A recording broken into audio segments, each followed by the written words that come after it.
પોષી પૂનમના દર્શન માટે ભાવિક ભક્તોથી યાત્રાધામ ધમધમી ઉઠ્યા। દ્વારકા, અંબાજી, શામળાજીમાં ભક્તોનું ઘોડાપૂર જોવા મળ્યું। પોષી પૂનમના અવસરે યાત્રાધામ ભક્તોના ઘોડાપૂરથી ઉભરાયા। પોષી પૂનમે માં અંબાનો પ્રાગટ્ય દિવસ હોય, ધાર્મિક દ્રષ્ટિએ તેનું વિશેષ મહત્વ રહેલું છે। માં અંબાના પ્રાગટ્ય દિવસને ઉલ્લાસભેર ઉજવવા માઈ ભક્તોમાં અનેરો થનગનાટ જોવા મળ્યો। અંબાજીમાં શ્રદ્ધાળુઓનો સૈલાબ ઉમટી પડ્યો।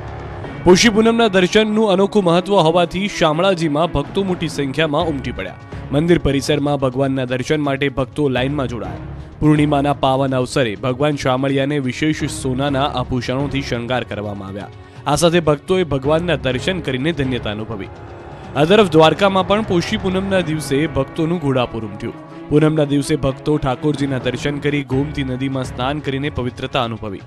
નવા ગોમતી ઘાટ તેમજ પૌરાણિક ગોમતી ઘાટમાં હજારોની સંખ્યામાં ભક્તોએ સ્નાન કરીને પૂજા અર્ચના કરી। કડકડતી ઠંડીમાં ગોમતી નદીમાં સ્નાન કરીને ભક્તો પુણ્યનું ભાથું બાંધ્યું। ઊંઝામાં ઉમિયાધામમાં પણ પોષી પૂનમની ઉડવાળી માટે મોટી સંખ્યામાં શ્રદ્ધાળુઓ જોવા મળ્યા। કડવા પાટીદારના કુળદેવી એવા ઉમિયા માતાજીના દર્શન કરીને ભક્તોએ ધન્યતા અનુભવી। ગિરનારમાં બિરાજમાન માં અંબાના દર્શનાર્થે ઉમટ્યા ભક્તો। કડકડતી ઠંડીમાં પણ માઈ ભક્તોનું ઘોડાપૂર ઉમટ્યું। પોષ સુદ પૂનમ એટલે માં અંબાનો પ્રાગટ્ય દિવસ। રાજ્યભરમાં માં અંબાના પ્રાગટ્ય દિવસની ધામધૂમપૂર્વક ઉજવણી કરવામાં આવી। અંબાજી બાદ ગિરનાર પર્વત પર આવેલ માં અંબાના શક્તિપીઠનું મહાત્મ્ય રહેલું છે, જ્યાં પ્રાગટ્ય દિવસને લઈ મોટી સંખ્યામાં માઈ ભક્તો ઉમટી પડ્યા।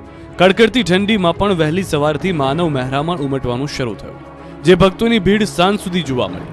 મંદિરના મહંત દ્વારા પીએમ મોદીના માતા નિધનને લઈ શ્રદ્ધાંજલિ આપવામાં માતાજીની મૂર્તિ આગળ હીરાબાનો ફોટો મુકાયો। લોકવાયકા પ્રમાણે માતાજીના દેહના 52 ટુકડા થયા, ત્યારે માતાજીના ઉદરનો ભાગ ગિરનાર પર પડ્યો, જેને લઈ આ શક્તિપીઠ ઉદયન પીઠ તરીકે પૂજાય છે। દેશભરમાંથી ભાવિકો માતાજીના દર્શન કરી ભાવ વિભોર થયા। ગિરનાર પર્વત પર ચડતા સમયે 5000 પગથિયા બાદ મા અંબાનું મંદિર આવે છે। મા અંબાની કૃપા સૌ કોઈ પર વરસે, તેને લઈ ખાસ પૂજા અર્ચના પણ આજના પવિત્ર દિવસે કરવામાં આવી। નડિયાદના સંતરામ મંદિરમાં પોષી પૂનમની અનોખી રીતે ઉજવણી। હજારો કિલો બોર ઉછાળાયા। ચરોતરનું હૃદય સમાન સંતરામ મંદિર, જ્યાં દર વર્ષે પોષી પૂનમની ઉજવણી કરવામાં આવે છે। અહીં શ્રદ્ધાળુઓ તેમનું બાળક બોલતું થાય તે માટે બોર ઉછાળવાની માનતા માને છે। મંદિરની ઊંચી મેડીએ ચઢી લોકો બોર ફેંકી રહ્યા છે અને નીચે ઉભેલા ભક્તો તેને ઝીલી રહ્યા છે। નડિયાદ સંતરામ મંદિર સાથે એક માન્યતા જોડાયેલી છે। એવું કહેવાય છે કે નડિયાદ સંતરામ મંદિરે બોર ઉછાળવાથી માનતાથી મૂંગા બાળકો બોલતા થઈ જાય છે। બાળક બોલતું થાય તે માટે અહીંની બાધા રખાય છે।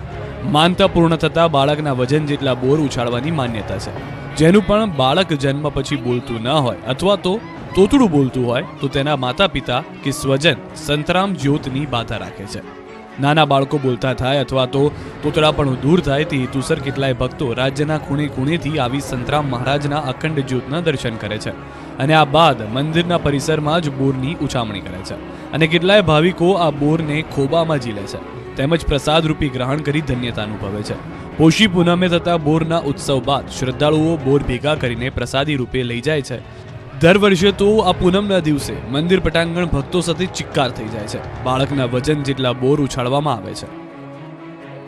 પોષી પૂનમે શક્તિપીઠ દર્શનનો અનેરો મહિમા રહેલો છે, ત્યારે પંચમહાલ જિલ્લાના સુપ્રસિદ્ધ યાત્રાધામ અને શક્તિપીઠ પાવાગઢ ખાતે મહાકાળીના દર્શનનો લાહવો લેવા અનેક ભક્તો પહોંચ્યા, પરંતુ હવે તેઓને અનેક કઠિનાઈઓનો સામનો કરવો પડી રહ્યો છે।